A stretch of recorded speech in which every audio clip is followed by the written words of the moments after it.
లక్ష్మి, లక్ష్మి,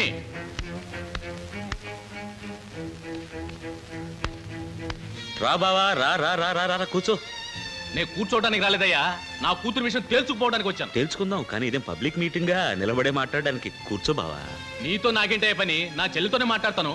లక్ష్మి, లక్ష్మి, రానయ్యా రా. వదిన పిల్లలు కులాసాయేనా? లక్ష్మి, నీ అన్నయ్య కూర్చోమని చెప్పు. నేను కూర్చోడానికి రాలేదయ్యా. అన్నయ్య, ఊళ్ళో వ్యవసాయం పంటలు ఎలా ఉన్నాయి? నా కూతురి జీవితం లాగే ఎండిపోయి ఉన్నాయి. మా పార్వతి, నువ్వు కాపురానికి వచ్చినప్పుడు తెచ్చిన చెంబు, తపేళ, నగ, నట్ర అవన్నీ మూటగొట్టి వీళ్ళ ముఖాన్ని కొట్టు, ఇక్కడే ఉండని. అవి మనం వీళ్ళకి ఇచ్చిన దానంగా ఇక్కడే పడి ఉంటాయి. నువ్వు బయలుదేరు. పార్వతి, మీ నాన్నను కూర్చోమని చెప్పమ్మా. నేను కూర్చోడానికి రాలేదయ్యా. చూడు, నా కూతురికి నా ఇంట్లో చోటు లేకో, కూటికి గతి లేకో నీ ఇంటికి పంపలేదయ్యా. నువ్వు పిల్లనడటానికి వచ్చినప్పుడు ఏమన్నావు? ఏమన్నావు?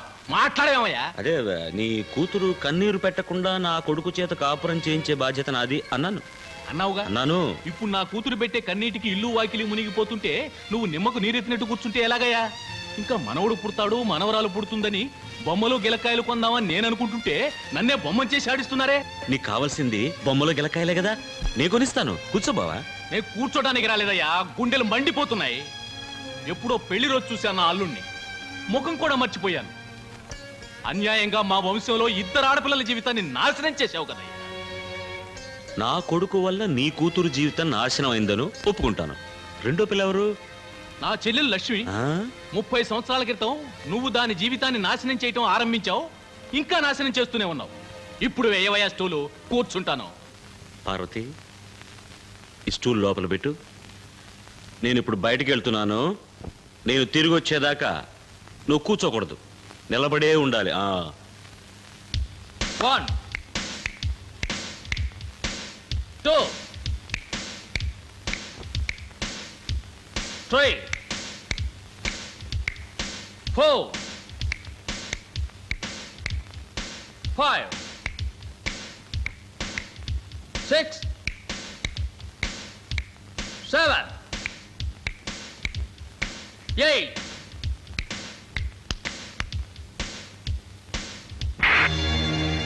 1 2 3 4 5 6 7 8. ఇంట్లో చిలక లాంటి భార్య ఏడుస్తూ కూర్చుంది. ఇక్కడేంట్రా 1 2 3 4? ఇంకో అరగంట లోపల ఇంటికి రాకపోతే నిన్ను చించి పారేస్తాను.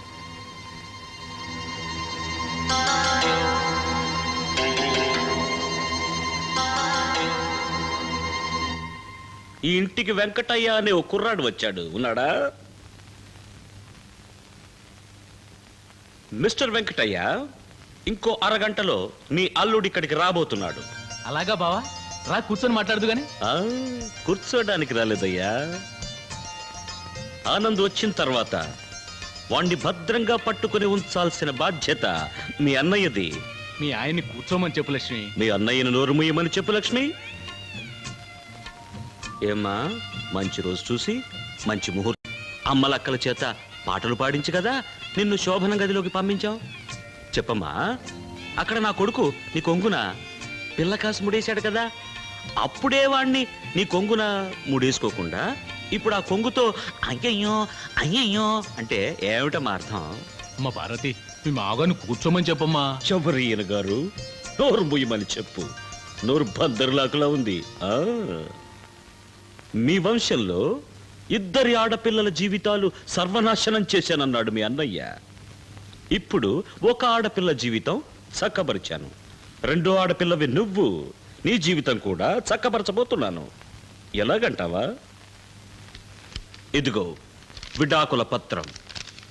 తెల్ల కాగితం మీద సంతకం చేశాను. చూడు. ఇక మీదట నీ దారి నీది, నా దారి నాది. అంత మాటనకు బావా. విడాకులిచ్చిన తర్వాత బావా ఏంటయ్యా బావా? నువ్వు ఉండన్నయ్యా. నువ్వు ఊరుకో. మీకు కావాల్సింది విడాకులేగా, మీరివ్వద్దు, నేనే ఇస్తాను. ఇక మీదట మీ దారి మీది, నా దారి నాది. అయ్యో లక్ష్మి, నన్ను బోల్తా కొట్టించేశావే.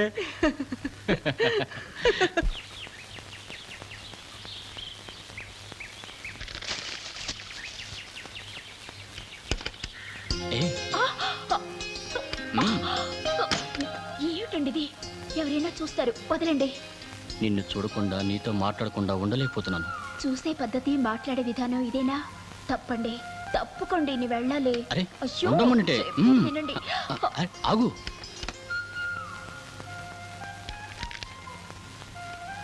ఏమిటి, ఏమైంది? మా అక్క, ఆ? మా అక్కండి.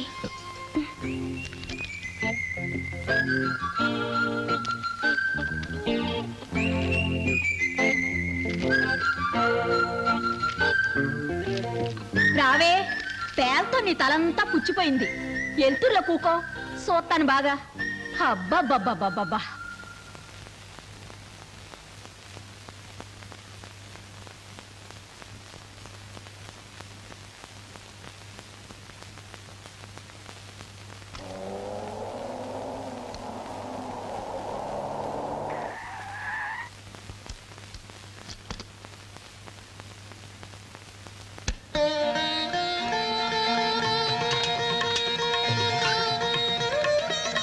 అత్తయ్య,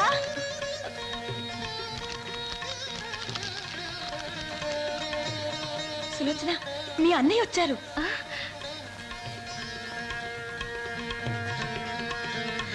అత్తయ్య, మీ అబ్బాయి వచ్చారు.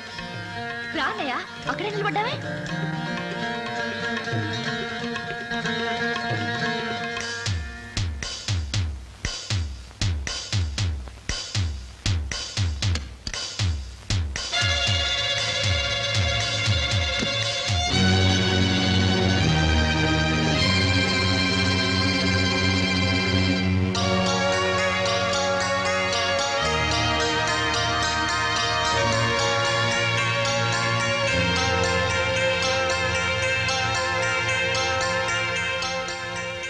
అమ్మా, నీ భర్త 10 మందిలోనూ నన్ను కొట్టాడు, కానీ నేను ఆయన వయసు గౌరవం ఇచ్చి తిరిగి కొట్టలేదు. అందుకే ఈ దెబ్బ.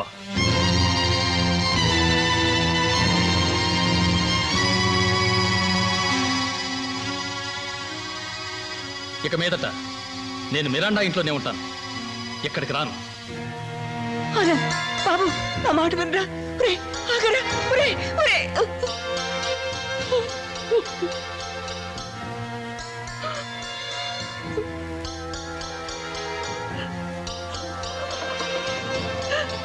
అమ్మ పార్వతి.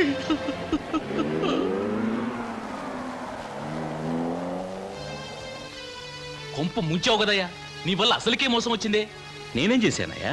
ఇప్పటి వరకు నా కూతురు జీవితం పెనం మీదే ఉంది, దాన్ని ఇప్పుడు నిప్పుల్లో తోసావు కదయ్యా. నాకు ఇడ్లీ వడ ఉపమానాలతో మాట్లాడడం వచ్చు. లోపలికి రా.